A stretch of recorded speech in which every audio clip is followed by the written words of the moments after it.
All right, so this is the production session, the Cubase session of my track Void Protocol. It's epic hybrid orchestral trailer track, which was recently accepted by a big trailer music publisher. And I just want to give you an overview of why this track works. That is to say, like, why has it been accepted by this publisher? And why does it have potential to be placed in like a video game trailer or maybe a film trailer? I want you to know that all the different things that we are going into in this video are independent of style. There are all kinds of different kinds of genres or styles in trailer music. This track happens to be a hybrid orchestral track, but it could also be an orchestral track. It could be a track with hip hop elements. It could be a track with EDM elements. So a lot of stuff is possible, but the things that we are diving into today is applicable to any style. Just so you know that. Yes, I'm going into structure, the structure of trailer music. I'm going into the development of the track, like how it is building throughout the whole duration of the track. I'm going into edit points. I'm going into sound design, and finally I'm also going into a little bit of like why it is so important to take feedback from your publisher seriously. So let's take a listen to the track. You can also see the audio version of the track here. That's can be useful to see the progression of the track. But yeah, let's listen to it.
All right, so that's the track.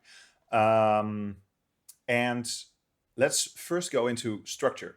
Trailer music usually has a very predictable structure. It's usually built up out of like three different sections, or sometimes four. You could also say four different sections. We have the intro section, or Act One, as it's also called, like a three-act structure.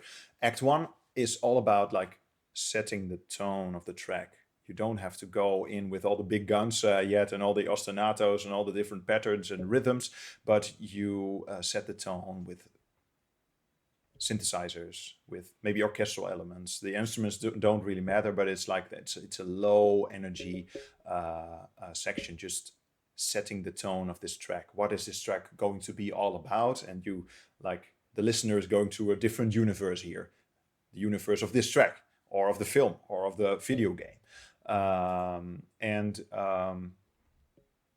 I made a little, I always try to make sure to make a little bit of an interesting introduction so that can grab the attention of somebody who is listening to all of these tracks. I do it here with some sound effects.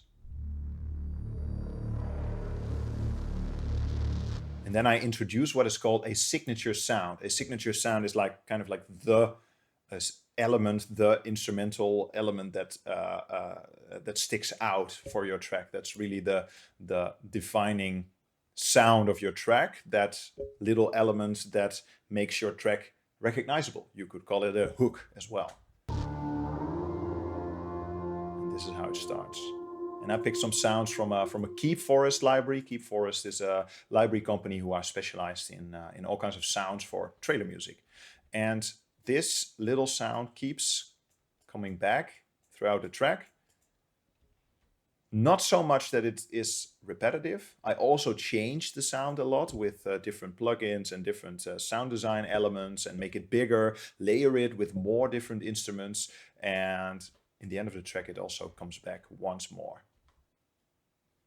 Let's see, that's this one. And you can hear the sound is way sharper than in the beginning. So that's also a little build-up technique to just make your sounds more aggressive and change them up during the duration of the track.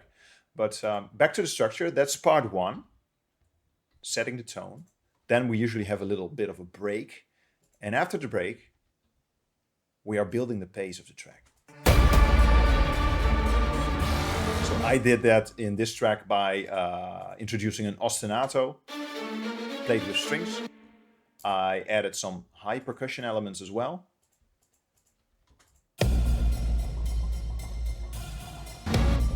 I added some big drums that sometimes play this rhythm. I added synthesizer pulses,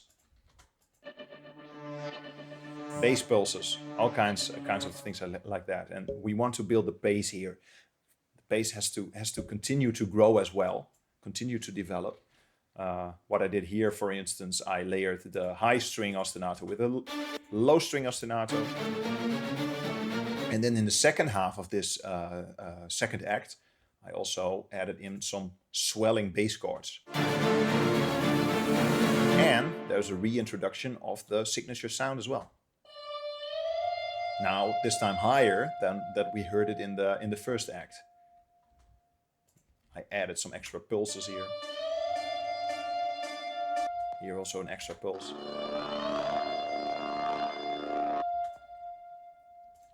And in the end of at the end of the second act, building and building. I'm adding risers here. We are adding more drums, as you can see here. I'm even adding high brass trumpets that are layered with these brass chords. So here first it's still low. And then opening it up, making it even bigger. And then we're kind of at a place that the listener might think like, how could this become even more epic? Or how could this become even bigger? And our answer is by throwing everything at them. So you can see here, I layered the ostinato with even more instruments. There's the rhythm is changing a little bit in the drums. I'm also layering now the string ostinato, which we can listen to here. I'm layering it with a plug sound, a synth. It's subtle, but it gives even more presence to the sound. And also, where we first had this signature sound only with kind of like synthesizer sounds, now the brass is also being added here.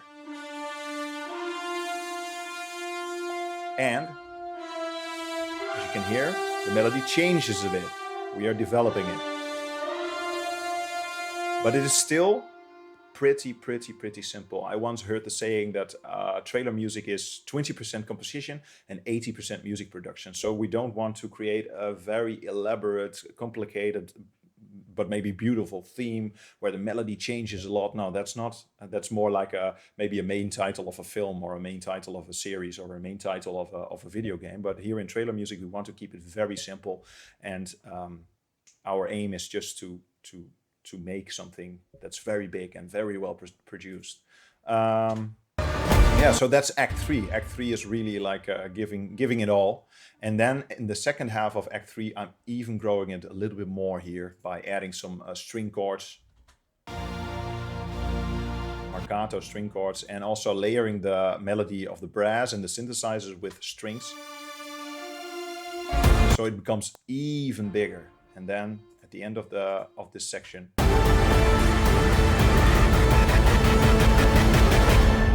we have this ramp up, almost like maybe a ramp up that we could have in an EDM track, and that makes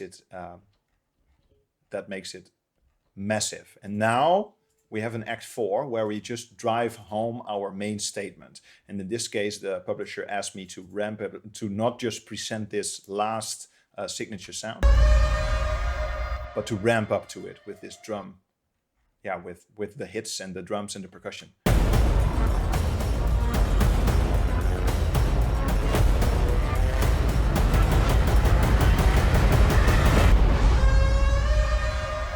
And then the final statement. And there we have like the release date or the date when this movie will be in cinema. So yeah, that's that. Yeah, so you can also see it here in the energy of the track. Here, there's not a lot going on. We are still, we are setting the tone. Here we are building pace, and you can see the wave file is getting a little bit busier. And then here it's like full out. And then the last time we once more go full out, highest point in the track, and then we drive it home. And then I decided to add some final statement here. An interesting sound, and then